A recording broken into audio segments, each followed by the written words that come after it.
সবাইকে জয় যিশু। খ্রিস্টের বাক্য চ্যানেলে আপনাদের প্রত্যেককে স্বাগত। আজ আমরা হিতোপদেশের ৮ অধ্যায়ে ৩৩ থেকে ৩৬ পদে প্রভুর বচন কি বলে তা জানব। ৩৩ পদে বলছে, তোমরা শাসনে অবধান করো, জ্ঞানবান হও, তাহা অগ্রাহ্য করিও না। আমরা অনেক সময় ঈশ্বরের আওয়াজকে বুঝতে পারি না বা চিনতেও পারি না, কারণ ঈশ্বর কখনো আমাদের উপরে চিৎকার করেন না। তিনি আমাদের উপর কোনো কিছু চাপিয়ে দেন না জোর করে। তিনি আমাদের কাছে একটা চয়েস রাখেন। আমরা প্রথমে জানবো তিনি আমাদের সাথে কীভাবে কথা বলেন। ১ নাম্বার, তিনি আমাদের মাতা পিতার দ্বারাই আমাদের সাথে কথা বলেন। আমাদের মাতা পিতার দ্বারাই তিনি আমাদেরকে শাসন করেন, আমাদেরকে গাইড করেন। আমরা হয়তো অনেক সময় ঈশ্বরের কাছ থেকে গাইডেন্স চাই, আমরা হয়তো অনেক সময় প্রার্থনাতে তার কাছ থেকে সাহায্য চাই, কিন্তু আমরা এটা বুঝতে পারি না তিনি নিজের থেকে সাহায্য করতে নেমে আসেন না, তিনি কারোর দ্বারাই সাহায্য করেন। সেটা হতে পারে আপনার মাতা পিতা, হতে পারে আপনার শিক্ষক শিক্ষিকা, হতে পারে আপনার যে গুরুজন রয়েছে সেই সমস্ত ব্যক্তিদের দ্বারাই। এবং দ্বিতীয়ত, প্রভু তার বচনের দ্বারাই আমাদেরকে গাইড করে থাকে, শাসন করে থাকে। আমরা কোন পথে এগোতে পারি সেই বিষয়ে তিনি বলে থাকেন।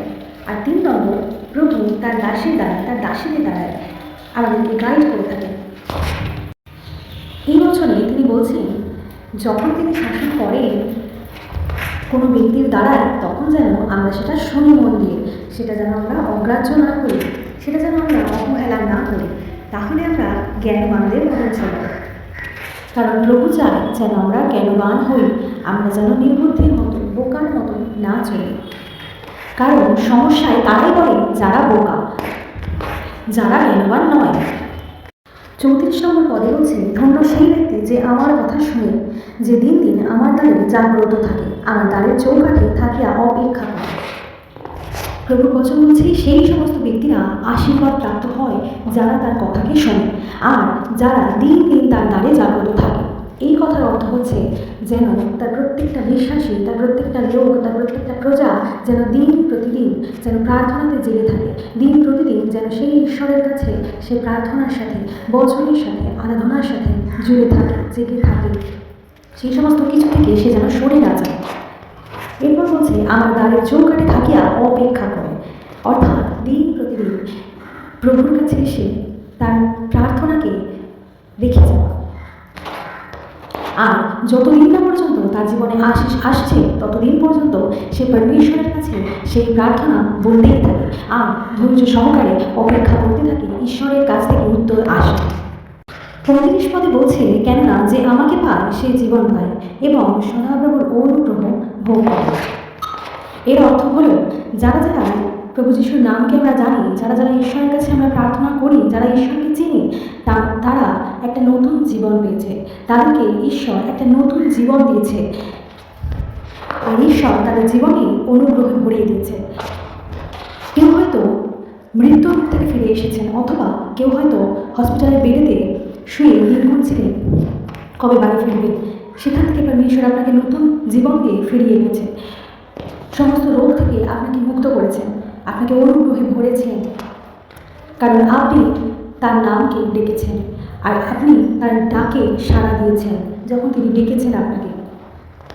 পৃথিবীতে এমন অনেক মানুষ আছেন যারা যখন ঈশ্বরের সুসমাচার পান তারা ঈশ্বরকে গ্রহণ করেন না, কিন্তু তাদেরই মধ্যে যারা যারা ঈশ্বরকে গ্রহণ করেন, সেই মুহূর্তে যারা যারা যিশুকে গ্রহণ করেন নিজেদের পরিত্রাতা হিসেবে, উদ্ধারকর্তা হিসেবে, ঈশ্বর হিসেবে, তারা নতুন একটি জীবন পান। কেননা ঈশ্বর তাদের ডেকে একটি নতুন জীবন দেন আর তাদের জীবনকে অনুগ্রহে ভরিয়ে দেন। যাদের জীবন কষ্টে, যন্ত্রণায়, সমস্যায়, রোগে পরিপূর্ণ, তারা একটি বার ঈশ্বরের কাছে আসুন। যখন আপনার কাছে কেউ সুসমাচার নিয়ে যায়, অবশ্যই তা গ্রহণ করুন, কারণ এটা কোনো মানুষ আপনাকে দিচ্ছে না, বরং ঈশ্বর আপনার নাম ধরে ডাকছেন।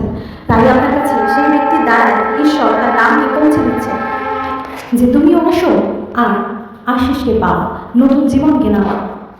তাই আপনার কাছে যখন কেউ সুসমাচার নিয়ে যায়, মানে প্রভু যিশুর নামকে নিয়ে যায়, তাকে অবহেলা করবেন না বা তাকে তাড়িয়ে দেবেন না।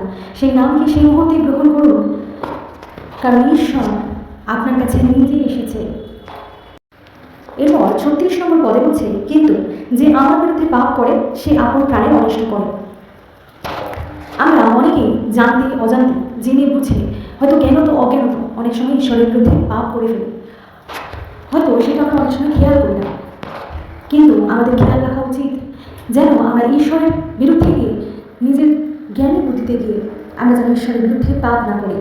ঈশ্বরের বচন বলছে যে আমার বিরুদ্ধে পাপ করে, যখন আমরা ঈশ্বরের বিরুদ্ধে গিয়ে কোনো কাজ করি, কোনো পাপ করি, তখন আমরা নিজেদের প্রাণের অনিষ্ট আমরা নিজেরাই ডেকে আনি, নিজেদের জীবনের সমস্যা আমরা নিজেরাই ডেকে আনি। এরপর প্রভুর বচন বলছে যে সকল লোক আমাকে দেশ করে তাহারা মৃত্যুকে ভালোবাসে। অর্থাৎ যারা যারা ঈশ্বরকে গ্রহণ করে না, যারা যারা ঈশ্বরকে ঘৃণা করে, প্রভু যিশুর নাম যিশুর অবহেলা করে, তাদেরকে ঈশ্বরের বচন করে তারা মৃত্যুকে ভালোবাসে। কারণ সেই ঈশ্বরই হচ্ছে জীবন্ত জলের মূল। তার কাছে যদি না আমরা আসি, যদি অন্য কোথাও যাই, তাহলে আমরা মৃত্যুর দিকেই এগিয়ে যাচ্ছি। কিন্তু যে ঈশ্বর আমাদের নাম ধরে ডেকে আনি, তার কাছে যখন আমরা আসি, তখন আমরা নতুন জীবনকে পাই।